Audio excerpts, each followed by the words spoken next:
नमस्कार मित्रों। मैं आप लोगों का दोस्त और होस्ट संतोष स्वागत करता हूं लेजेंड सीएससी पॉइंट पर। तो मित्रों, आज की वीडियो में हम बात करने वाले हैं कि बिहार एसआई का फॉर्म कैसे फिलअप करेंगे। तो ज़्यादा समय नहीं लेते हुए चलिए डायरेक्ट हम वीडियो में स्टेप बाय स्टेप दिखाते हैं कि आपको कहाँ आना है।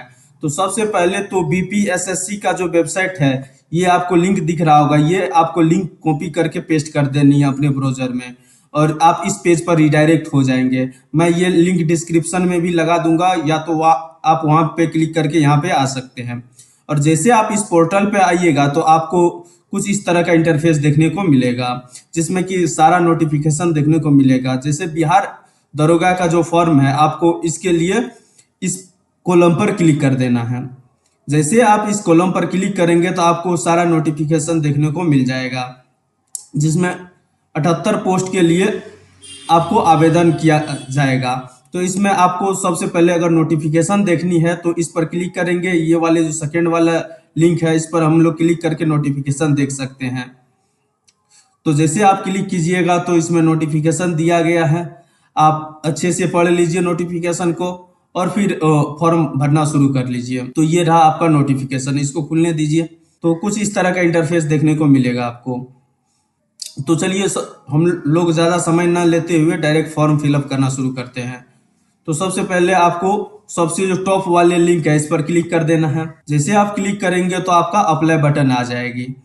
तो आपको रजिस्ट्रेशन एंड पहले तो रजिस्टर और पेमेंट कटवा देना और उसके बाद फॉर्म को आगे प्रोसीड करना। तो सबसे पहले हम स्टूडेंट का रजिस्ट्रेशन कंप्लीट करते हैं। तो उसके लिए आपको जो ये पहला वाला स्टेप दिख रहा है, रजिस्टर एंड मेक पेमेंट, इस पर क्लिक करनी है। जैसे आप ये इस पर क्लिक करेंगे तो आपको रजिस्ट्रेशन का एक पेज ओपन हो जाएगा, जिसमें कि कुछ टर्म एंड कंडीशंस लिखी हुई है। आप इसको आराम से पढ़ लीजिए और फिर इस पर आपको चेक बॉक्स में टिक लगा करके ओके मार देनी है। तो सबसे पहले तो ये रहा सेल्फ डिक्लेरेशन, इस पर क्लिक करना है और फिर हमें प्रोसीड कर देनी है। तो मैं यहाँ पर डिटेल फिल कर देता हूँ, फिर बताता हूँ। तो आपको एक में फर्स्ट नेम फिल करना है, फिर जो आपका लास्ट नेम है वो डाल देना और मिडिल नेम मिडिल में डाल देना। अगर आपके पास मिडिल नेम नहीं है तो डायरेक्ट आपको लास्ट नेम की कॉलम में लास्ट नेम फिल कर देना है। आपसे पूछा जा रहा है कि आप किस देश के निवासी है, तो आपको इंडिया यहाँ पे सिलेक्ट करनी है, जो कि एक ही आएगा, इसमें इंडिया सिलेक्ट कर लीजिए। उसके बाद एप्लीकेंट का मोबाइल नंबर, तो आप अपना यहाँ पे मोबाइल नंबर फिल कर देंगे। तो आपको यहाँ पर ईमेल आईडी फिल कर देना है। तो यहाँ पे ईमेल आईडी फिल कर दीजिए। फिर हम लोग थोड़ा नीचे स्क्रॉल कर देते हैं। तो क्या पूछा जा रहा है कि आप जो निवासी हैं, क्या बिहार के मूल निवासी हैं या किसी और स्टेट से आते हैं। तो अगर आप बिहार के मूल निवासी हैं तो यस करेंगे, नहीं तो नो पर क्लिक कर देंगे। तो यहाँ पर स्टूडेंट बिहार का मूल निवासी है तो हम यस पर क्लिक कर देते हैं। उसके बाद आपसे पूछा जा रहा है कि एप्लीकेशन का जो है वो कैटेगरी कौन सी है।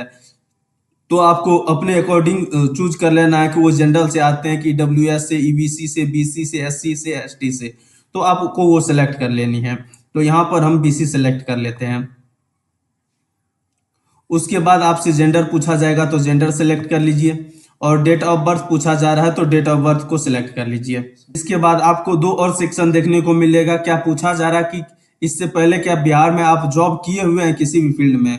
अगर हाँ तो यस पर क्लिक करेंगे और नहीं किए हुए तो नो पर क्लिक करेंगे। तो यहाँ पर हम नो पर क्लिक कर देते हैं।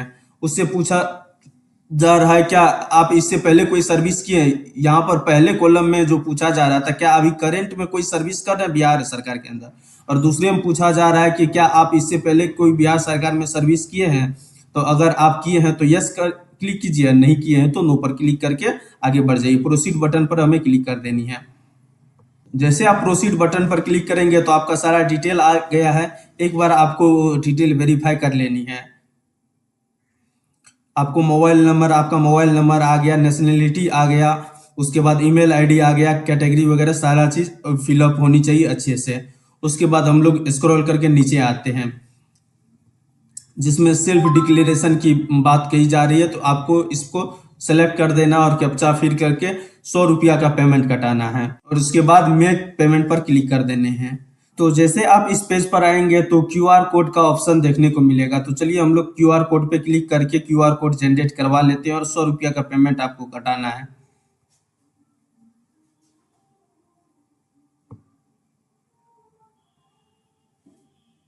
जैसे क्यूआर कोड खुला तो आपको पेमेंट करवा देनी है 100 रुपया की, और फिर आपका रजिस्ट्रेशन कंप्लीट हो जाएगा।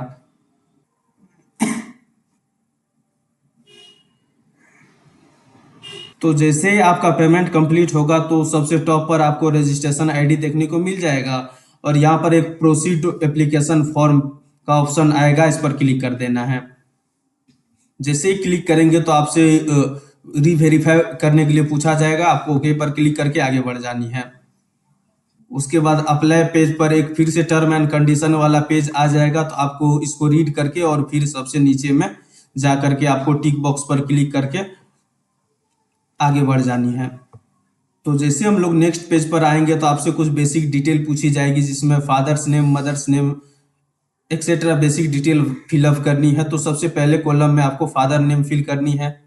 जैसे आप मदर और फादर का नेम सेलेक्ट करेंगे, उससे उसके बाद आपसे मैरिटल स्टेटस पूछा जाएगा। अगर आप मैरिड है तो मैरिड पर क्लिक करेंगे, डाइवोर्स है तो डाइवोर्स पर, अगर अनमैरिड है तो अनमैरिड पर क्लिक करेंगे। तो हम अनमैरिड पर क्लिक कर देते हैं। उसके बाद आपसे आइडेंटिटी कार्ड के बारे में पूछा जाएगा, तो आप किसी भी कार्ड से ये भर सकते हैं। तो यहाँ पर आधार कार्ड की हेल्प से हम लोग भरने वाले हैं। तो सबसे पहले यहाँ पर आधार कार्ड सेलेक्ट कर लेनी है, और उसके बाद आधार नंबर आपको फिल कर देनी है। उसके बाद आपसे पूछा जा रहा है कि क्या कस्टमर का कोई आइडेंटिफिकेशन मार्क है, यानी कहीं पर शरीर में कटा या कोई तिल विल है, तो उसका लोकेशन डाल देनी है। तो चलिए हम लिख देते हैं। उसके बाद पूछा जा रहा है कि आपके परिवार से या आप फ्रीडम फाइटर थे, तो आप अपने अकॉर्डिंग सेलेक्ट कर लेनी है। तो यहाँ पर हम नो सेलेक्ट कर लेते हैं। आपको नीचे आ जानी है। नीचे में दो कॉलम आपको देखने को मिलेगा। एक मैट्रिकुलेशन का आपको मार्कशीट नंबर मांगा जा रहा है, और उसके बाद किस यूनिवर्सिटी से आप पास किए हुए थे या कौन से बोर्ड से पास किए हुए थे, आपको वो फिल कर देनी है। अब मार्कशीट नंबर डालने के बाद आपको यहाँ पर पासिंग ईयर भी डाल देनी है। वो सबसे नीचे मार्कशीट में देखने को मिलेगा, तो वो आपको फिल कर लेना है।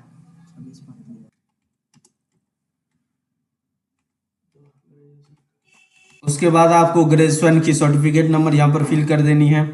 इसके बाद आपको यहाँ पर एड्रेस भर देनी है। इसके बाद पूछा जा रहा है क्या आपने जो इस भरी है क्या वही परमानेंट एड्रेस है, और या कोई आपके पास दूसरा एड्रेस भी है। अगर सेम ही है तो आपको यस पर क्लिक कर देना। अगर नहीं, अगर आप किसी और जगह पे रहते हैं तो नो पर क्लिक करके वो एड्रेस भी आप मैनुअली फिल कर सकते हैं।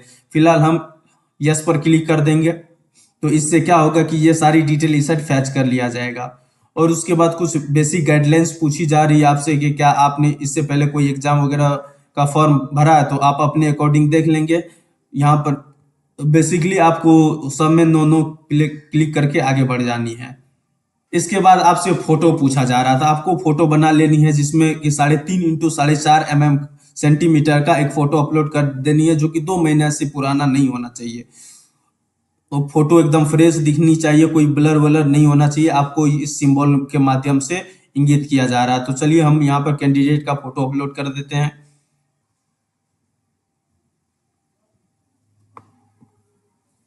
इसके बाद आपको इंग्लिश सिग्नेचर अपलोड कर देनी है, एंड फिर हिंदी में भी एक सिग्नेचर अपलोड कर देनी है। और जैसे आपका सारा कुछ हो गया तो एक बार रीचेक कर लीजिए, और फिर प्रोसीड पर क्लिक कर देना है।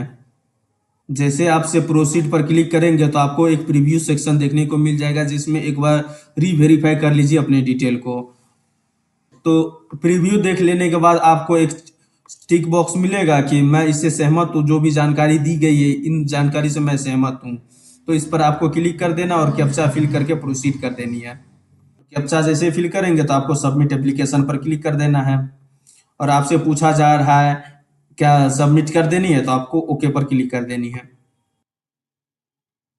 आप जैसे सबमिट पर क्लिक करेंगे तो आपका एप्लीकेशन डन हो गया, और उसके बाद आपको यहाँ से प्रिंट कर लेनी है। तो जैसे प्रिंट बटन पर क्लिक करेंगे तो आपका सारा डिटेल आ गया, और वो प्रिंट हो सकता था। आपको अगर पीडीएफ सेव करनी है तो पीडीएफ सेव करके रख लीजिए, या तो नहीं तो प्रिंट आउट करके रख लीजिए। तो मैं इसका पीडीएफ सेव कर लेता हूँ। तो मित्रों, कैसा लगा आज का वीडियो? अगर आपको आज का वीडियो पसंद आया तो आप हमारे चैनल को सब्सक्राइब कर सकते हैं। इसी तरह के न्यू न्यू अपडेट मिलते रहेगा आपको इस चैनल पर। मिलते हैं एक और नए अपडेट के साथ। तब तक के लिए जय हिंद, बाय।